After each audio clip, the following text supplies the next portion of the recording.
اسے طاقتور رکھتی۔ تو حضور نے افکار کے اندر یہ حسن پیدا کیا، لوگوں کو بتلایا کہ بجائے اس کے کہ تم کوئی چور رستہ تلاش کرو، کوئی سیاست کرنے کی کوشش کرو، تم کوئی ایسی راہ اختیار کرو جو تمہیں محسوس ہو کہ درست نہیں ہے، اس رستے نہ چلو، بلکہ تم اپنے رب کو منانے والے رستے پہ چلو۔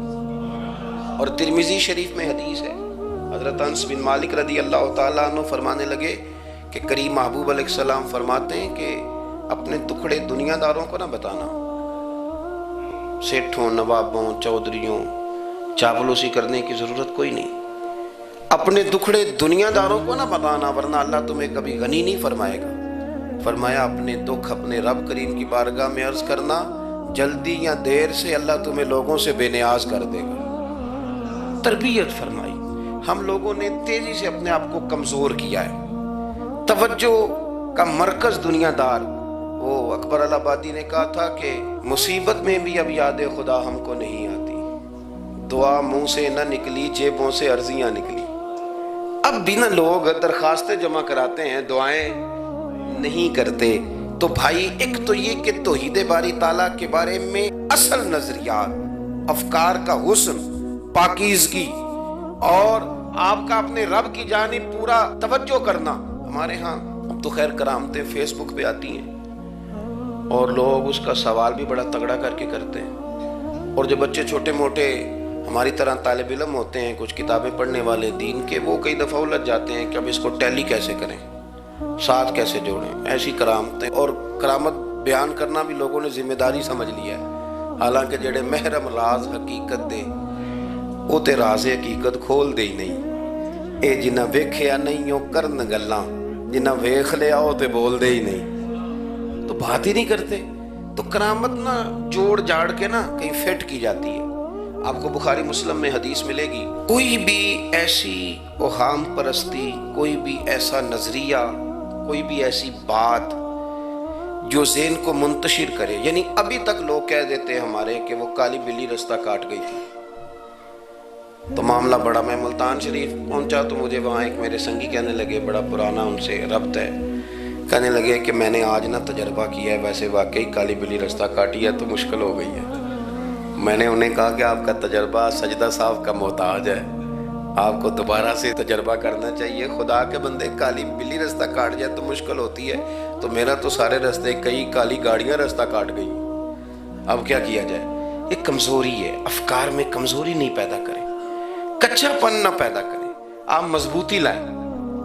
بخاری مسلم میں آپ کو حدیث ملے گی، سرور کائنات علیہ السلام کے صاحبزادے جناب ابراہیم علیہ السلام وصال فرما گئے، اور کیفیت یہ تھی کہ انہوں نے حضور کی مقدس گود میں آخری سانس لیا، داڑھی مبارک محبوب کی آنسوؤں سے بھر گئی۔ حضرت انس کہتے ہیں عرض کی یا رسول اللہ آپ بھی آنسو بہاتے ہیں؟ فرمایا میرا بیٹا گیا ہے تو آنسو نکل آئے ہیں، ورنہ میری زبان پہ وہی جاری ہے جس سے میرا رب راضی ہوتا ہے۔ اسی دن نا، جس دن سرکار کے صاحبزادے کا وصال ہوا، اسی دن سورج کو گرہن ہو گیا۔ کچھ لوگوں نے بات جوڑ دی، کہنے لگے کہ آج چونکہ حضور سید عالم علیہ السلام کے صاحبزادے کا وصال ہو گیا تو آج دیکھو سورج کو بھی گرہن ہو گیا۔ بات جوڑ دی، غم کی کیفیت تھی، سرکار کی مقدس داڑھی آنسوؤں سے بھری ہوئی تھی، حالات کا تقاضا اور اس کی سمت کچھ اور تھی۔ حضور نے جمعے کا انتظار نہیں فرمایا، فرمایا بلاؤ لوگوں کو مسجد میں۔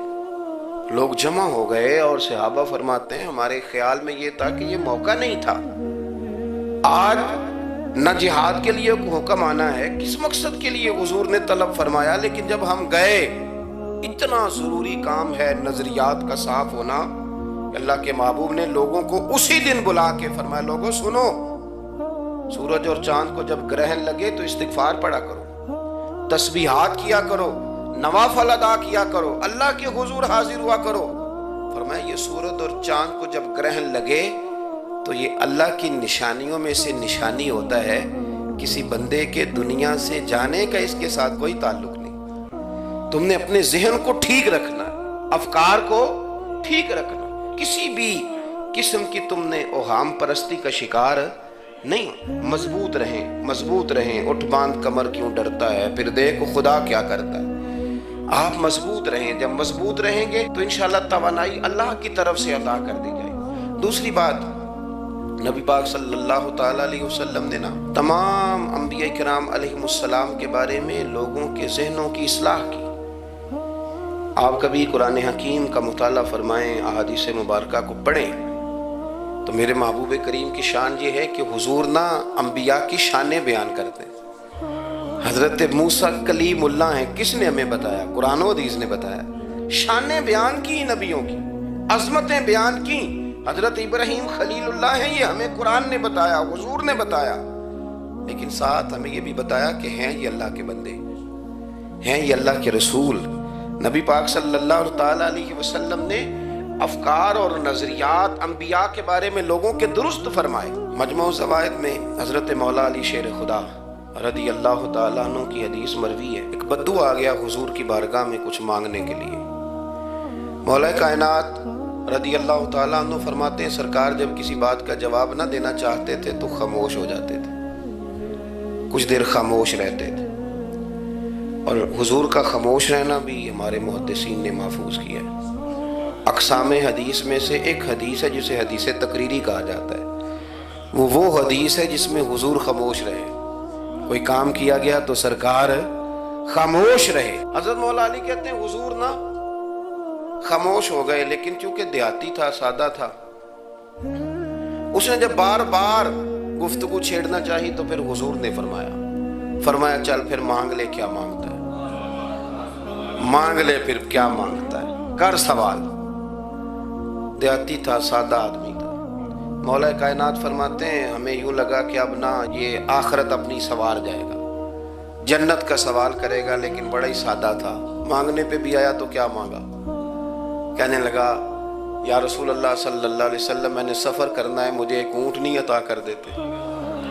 حضرت سلطان باہو سے کسی نے کہا کہ بڑے لوگ مرید ہوتے ہیں، تو فرمانے لگے رابطہ طالب کوئی نہیں ملیا، جو ملیا طالب زرد آؤ۔ تو بہت سارے لوگ ایسے آتے ہیں جو کامل شیخ کے پاس بھی آ کے کہتے ہیں دکان کوئی نہیں چلتی، یہ تو کسی سیٹ سے مشورہ کر لیتے، کاروبار چلانے کا آپ کو ڈھنگ بتا دیتا۔ یہ یہاں آ کے بھی آپ نے یہی سوال کیا، یہاں پہنچ کے بھی یہی سوال۔ تو نبی پاک صلی اللہ تعالیٰ علیہ وسلم سے کہنے لگا ایک اونٹ دے دیں آنے جانے کے لیے۔ حضرت علی کہتے ہیں ہمیں بڑا افسوس ہوا، یار تو آیا کہاں پہ ہے اور تو مانگ کیا رہا ہے؟ تو بارگاہ دیکھ اور اپنا سوال دیکھ، تو کہاں کھڑا ہے، کیا مانگ رہا ہے؟ حضور مسکرائے اور مسکرا کر کے فرمایا کہ اونٹ تجھے دیا، چل کچھ اور بھی مانگ لے۔ حضرت علی کہتے ہیں ہم نے کہا اب جنت مانگے گا یہ حضور سے؟ تو بڑا ہی بولا تھا، کہنے لگا جی اگر آپ کچھ اور بھی دینا چاہتے ہیں تو اونٹ پہ ڈالنے کے لیے کجاوا بھی دے دیں۔ تو حضرت مولا علی شیر خدا فرماتے ہیں ہمیں پھر بڑا افسوس ہوا کہ یار دیکھو اتنا چانس ملا پھر کھو دیا۔ رسول کریم علیہ السلام بھی مسکرائے، اور سرور کائنات کی جو مسکراہٹ ہوتی تھی وہ خوشیاں تقسیم کرتی تھی۔ اعلیٰ حضرت رحمت اللہ علیہ فرماتے ہیں جس کی تسکین سے روتے ہوئے ہنس پڑے، جس کی تسکین سے روتے۔ اب یہاں سوال پیدا ہوتا تھا کہ پھر اس مسکراہٹ کے لیے تو انتظار کرنا پڑتا ہوگا کہ حضور مسکرائیں تو روتے ہوئے ہنسیں۔ تو اگلا شعر بھی ہے اور جواب بھی ہے، فرمانے لگے جس کی تسکین سے روتے ہوئے ہنس پڑیں اس تبسم کی عادت پہ لاکھوں سلام۔ یہ تو عادت ہے حضور کی، یہ تو عادت ہے مسکراتے رہنا۔ تو حضور بھی زیر لب مسکرائے۔ تیسری دفعہ میرے کریم نے پھر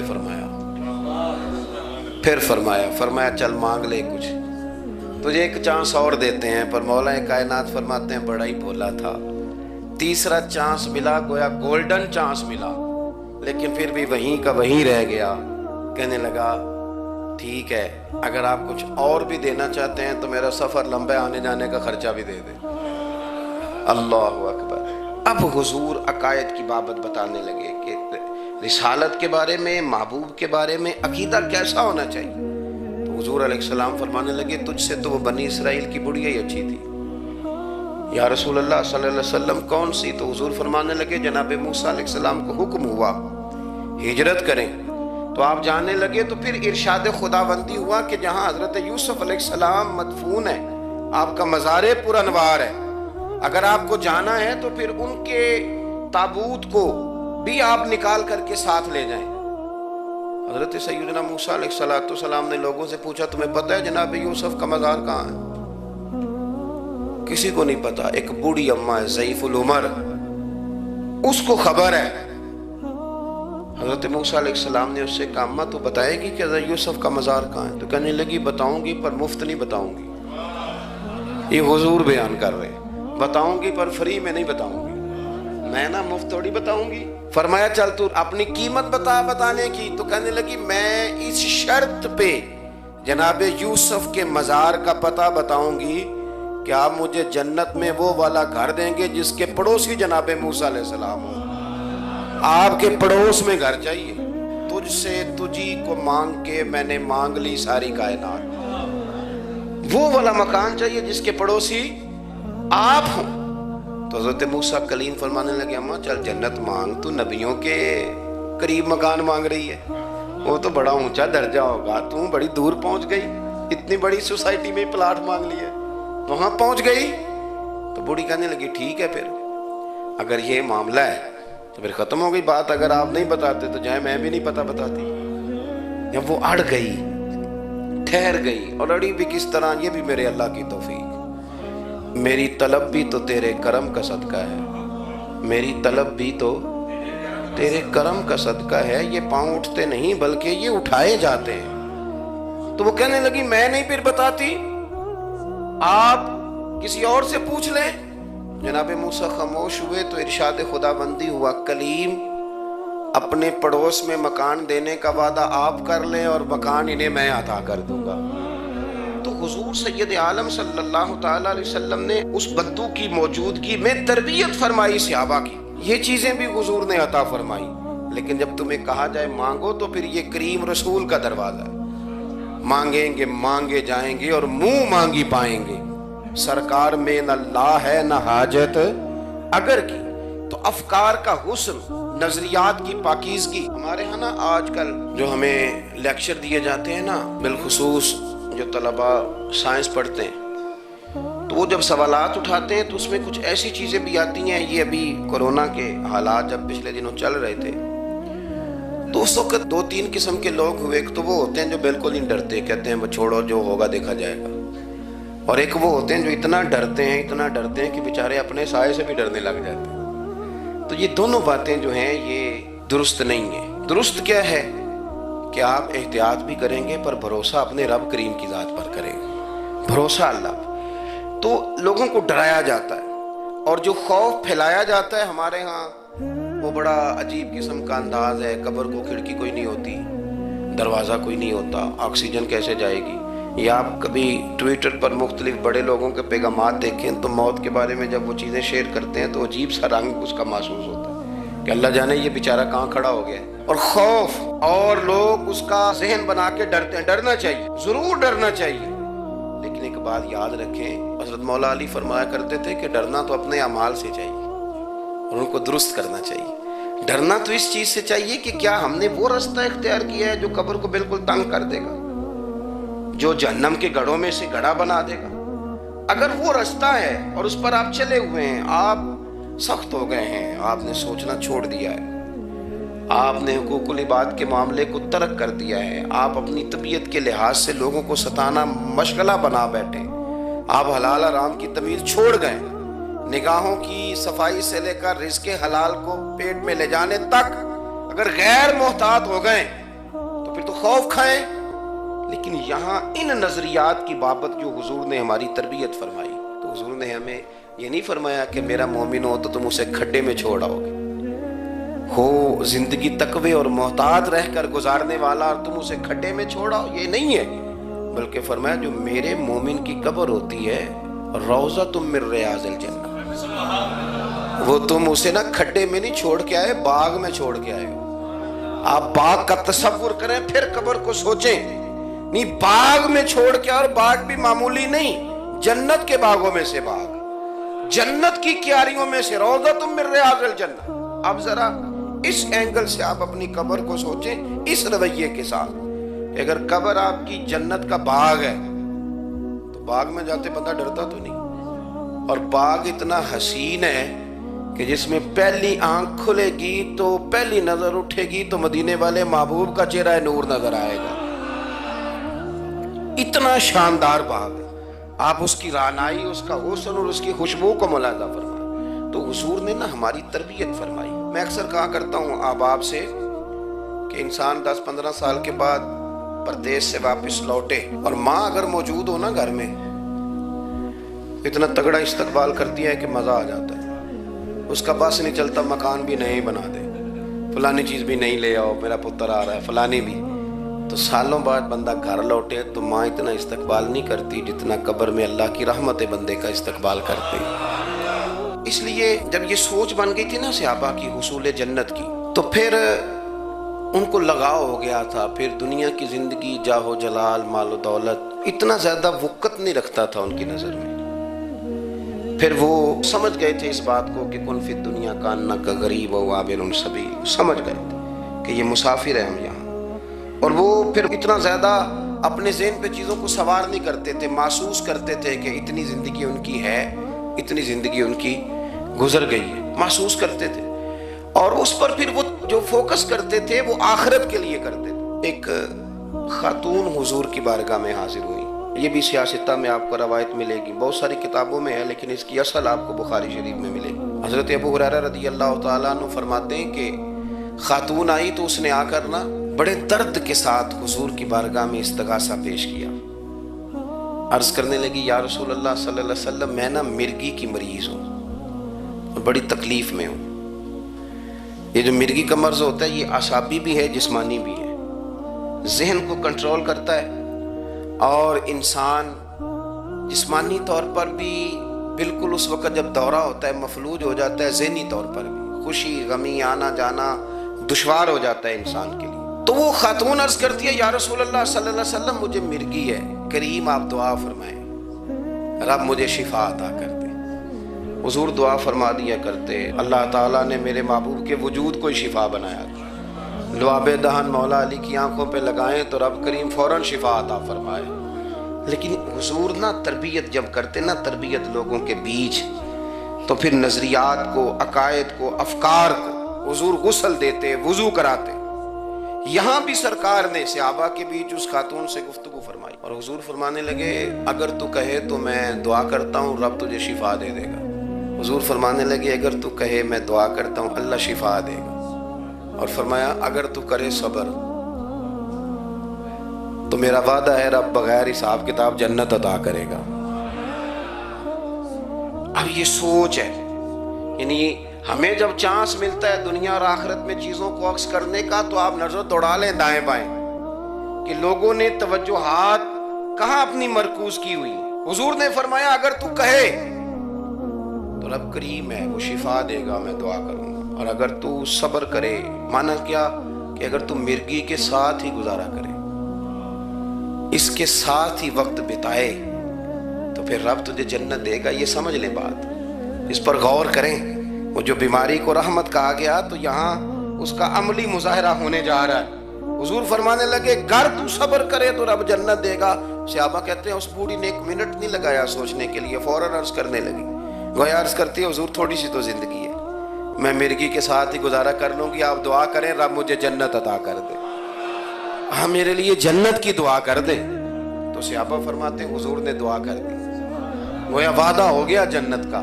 وہ عرض کرتی ہے یا رسول اللہ صلی اللہ علیہ وسلم جب مرگی ہوتی ہے تو میرے وجود سے کپڑا ہٹ جاتا ہے، ستر کا مسئلہ بنتا ہے، اس کے لیے آپ ضرور اللہ کے حضور عرض کریں۔ تو سرکار نے دعا کر دی۔ صحابہ فرماتے ہیں کہ وہ دیر تک موجود رہیں، دیر تک، حضرت عثمان غنی کے زمانہ مبارکہ تھا، وہ بوڑھی موجود رہیں، جب بھی انہیں مرگی ہوتی تھی کپڑا اپنی جگہ پہ موجود رہتا تھا، اور جب ہم سے کوئی کسی جنتی کو دیکھنے کا سوال کرتا تھا تو ہم کہتے تھے اس بوڑھی کو دیکھ لو، اسے دنیا میں ہی حضور نے جنت کی بشارت عطا فرمائی۔ تو جو سمجھنے کی بات ہے وہ یہ ہے توحید، رسالت، قبر، حشر، اس کے بارے میں اپنے نظریات کو صاف ستھرا رکھیں۔ وقت تیزی سے بیت رہا ہے، وقت جو اپنی اس کی سپیڈ ہے اس کے ساتھ وہ گزر رہا ہے، قریب ہوتے جا رہے ہیں لوگ قبر کے، آخرت کے۔ کرنے کا کام یہ ہے کہ ہمارے نظریات وہ ہوں جو ہمیں رسول کریم نے عطا فرمائے۔ حضرت فاروق اعظم رضی اللہ تعالیٰ عنہ جیسے دلیر آدمی حضور کے مقدس وجود پر موٹے بان کی چارپائی کے نشان دے کے جب روئے ہیں تو حضور نے وہاں بھی تربیت فرمائی ہے۔ فرمایا عمر کیا تم پسند نہیں کرتے کہ اللہ آخرت کی ساری شانیں ہمیں ہی عطا کرے، اور دنیا میں ہم تھوڑی سی مشکل دیکھ لیں تو ان چیزوں کو ہم نے سمجھنا ہے۔ یہ چیزیں ہمیں جینے میں آسانی پیدا کریں گی، ہمارے لیے مددگار ثابت ہوں گی، ہمارے افکار کو یہ تازہ رکھیں گی۔ بہت زیادہ الجھاؤ، بہت زیادہ پریشان ہونا، بہت زیادہ ڈپریشن کا شکار ہونا، بہت زیادہ ہمارا دنیاوی معاملات کے اندر تفکر کرنا، یہ ہمیں کمزور نہیں کرے گا بلکہ ہم توانا رہیں گے۔